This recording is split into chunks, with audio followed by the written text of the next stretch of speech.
अस्सलाम वालेकुम and welcome to Ease Learning. आज हम ऑक्सफोर्ड प्रोग्रेसिव इंग्लिश बुक 7 का यूनिट नंबर 9 करेंगे अदर वर्ड्स, जिसमें आज हम टॉपिक पढ़ेंगे स्टीगोइका मैनर के बारे में। वीडियो स्टार्ट करने से पहले आपसे रिक्वेस्ट है कि अगर आपने चैनल को लाइक शेयर और सब्सक्राइब नहीं किया है तो काइंडली कर लीजिएगा। मैनर एक हाउस है जो कि वहाँ के मिनिस्टर का होता है उस डिस्ट्रिक्ट के, तो उसको मैनर कहा जाता है, मैनर हाउस कहा जाता है, ठीक है। और उस महल का नाम क्या था? स्टीगोइका था, जो कि किसका था? उबैदुल्लाह डरमोइल का था, ठीक है, जो कि वहाँ का लोकल मिनिस्टर था। और 3 बच्चे जिनका नाम केट, थॉमस और राफा होता है, ये तीनों के हाथ में एक ओल्ड ऑब्जेक्ट था जिसका नाम कर्वियम था, और वो उसकी हिफाजत कर रहे थे क्योंकि डरमोइल चाहता था कि ये ओल्ड ऑब्जेक्ट उसे मिल जाए, क्योंकि इससे वो दुनिया को अंधेरे में धकेलना चाहता था।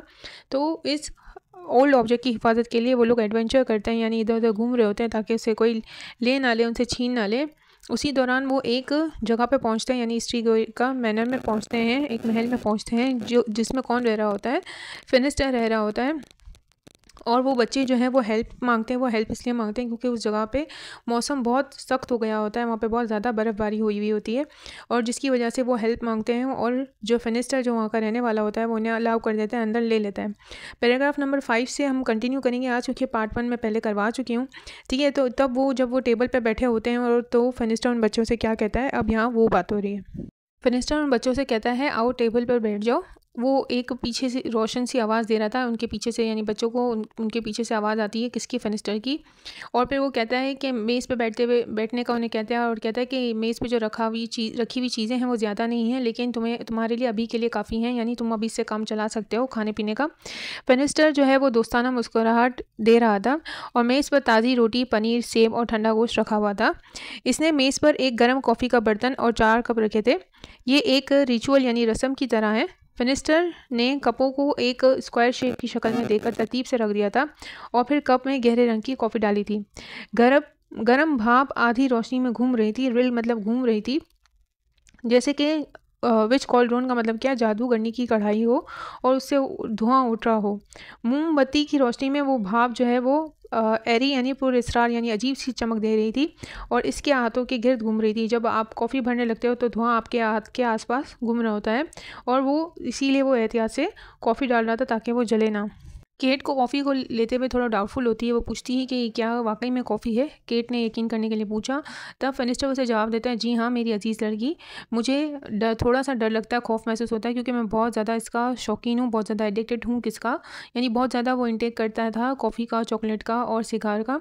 ये ऐसी चीज़ें हैं जिन्हें वो अपना गुनाह कह सकता है, जो कि बहुत ज़्यादा लेने से वो ये चीज़ें हेल्थी तो नहीं होती है ना, इसीलिए वो ये बात कह रहा है। ये बातें फिनिस्टर टेबल पर बैठते हुए करता है, और फिर राफे कहता है कि सर, मैं रूड नहीं होना चाहता, यानी मैं डिसरिस्पेक्ट नहीं करना चाहता हूँ आपकी, लेकिन मैं ये ड्रिंक नहीं पी सकता हूँ क्योंकि मुझे लगता है कि इसका इफ़ेक्ट वैसा नहीं है जैसा मैं चाहता हूँ। तब फिनिस्टर जो है वो थोड़ा सख्त हो रहा होता है, अजीब तरीके से देख रहा होता है राफे को, और कहता है कि अक्लमंद आदमी हमेशा जानता है कि उसे क्या नहीं लेना चाहिए। फिनिस्टर ने तेज़ी से कहा। कर्टली का मतलब क्या है? तेज़ी से कहा उसने, सख्ती से थोड़ा कहा।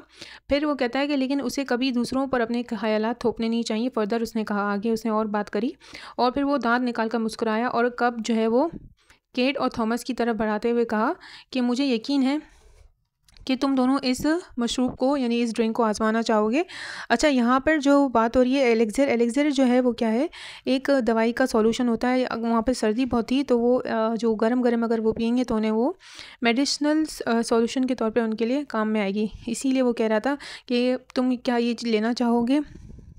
उसने रुकते हुए कहा। फिर फर्दर वो कहता है कि क्या चीज़ तुम्हें स्टीगोइका का माइनर लेकर आई? तुम यहाँ पर क्यों आए हो? किस वजह से आए हो? उसने ये भी पूछ लिया साथ साथ। पैराग्राफ नंबर 6 में बात हो रही है कि थॉमस ने कप उठाया कॉफ़ी वाला और ऊंची कुर्सी पर बैठ गया। वो बातों का शौकीन तो नहीं था, लेकिन आग की गर्मी और कड़वी कॉफ़ी ने इसके ख्यालात को यानी उसकी सोच को तेज़ कर दिया था, और वो फिनिस्टर के साथ आराम महसूस कर रहा था, यानी कंफर्टेबल फील कर रहा था, जैसे कि वो अपने घर में हो। इसका खौफ अब ख़त्म हो चुका था, और अब इसकी जगह एक शदीद ख्वाहिश ने ले ली थी, यानी उसको ऐसा लग रहा था कि वो किसी से अपनी बातें बाँटें, यानी किसी को अपनी बातें सुनाएं जो सुनने में दिलचस्पी रखता हो, यानी कोई ऐसा बंदा हो जो उसकी बात सुने, जो कुछ उनके साथ हुआ वो कहना चाहता था किसी से। और फिनिस्टर जो है वो उसके सामने बैठा हुआ था, और उसको ये था कि वो उससे सब कुछ बताए, ठीक है। लेकिन जो है राफा जो है वो अनकंफर्टेबल हो रहा था, वो बेचैन हो रहा था, लेकिन ये चीज़ उसे दिखाई नहीं दे रही थी। किसे? थॉमस जो है इस बात को नोट नहीं कर पा रहा था कि राफा जो है वो बेचैन हो रहा है। अगले 10 मिनट तक थॉमस ने उन्हें अपनी मुहिम के बारे में बताया कि वो कैसे सुरंग में दाखिल हुए, उन्होंने कैरम का सामना कैसे किया, वहाँ से वो किस तरह जो है वो फ्री हुए, फ़रार हो गए, निकल गए, बच के निकले, और फिर मैदानों के आसपास का सफ़र, ये सारी बातें उसने बताई। ट्रैक का मीनिंग जो है वो जर्नी होता है, और मूर्स जो है वो ज़मीन को कहते हैं। अब जो है फेनिस्टर कहता है, ओ मेरे खुदा, फेनिस्टर ने हैरत से कहा, और ये सब कुछ मेरे घर के करीब हुआ, कैरम अब कहाँ है, यानी वो ओल्ड ऑब्जेक्ट अब कहाँ है, इसने आम सा रिलैक्सिंग अंदाज में पूछा। अब जो है वो कहता है कि वो खो गया है।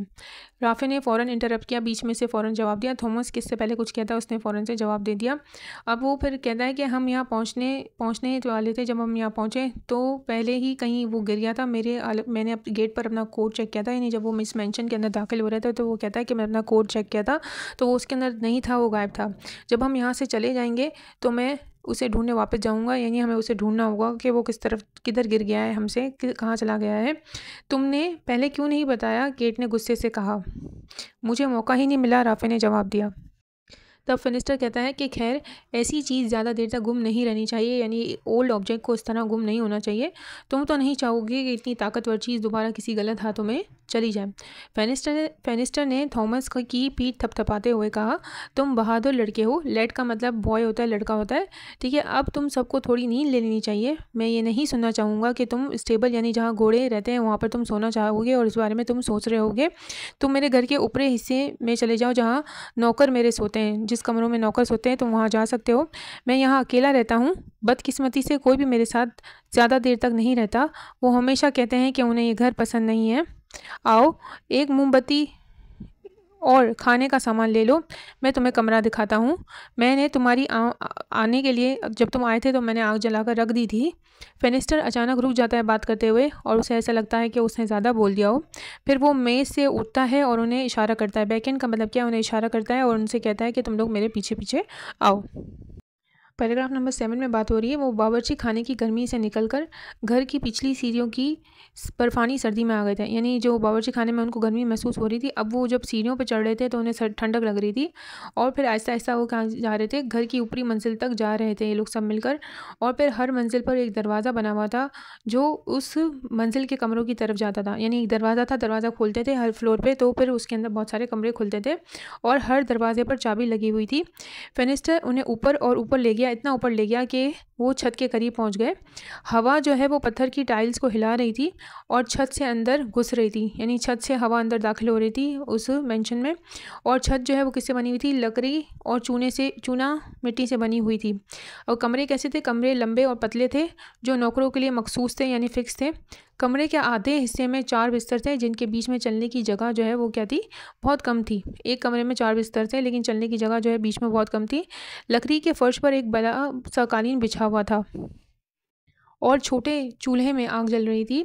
आप यहाँ आराम से रह सकते हैं, मैं आपको अकेला यहाँ छोड़ता हूँ, फेनिस्टर कहता है, और सुबह आपसे मिलता हूँ। फेनिस्टर और बात करते हुए कहता है, जब वो दरवाजे की तरफ वापस जा रहा होता है तो वो कहता है कि अगर आपको कोई आवाज़ सुनाई दे तो फिक्र ना करिएगा। बाहर अक्सर उल्लू और लोमड़ियों की आवाज़ें आती हैं और कभी कभार ऐसी आवाज़ें होती हैं जैसे कि किसी इंसान की आवाज़ हो।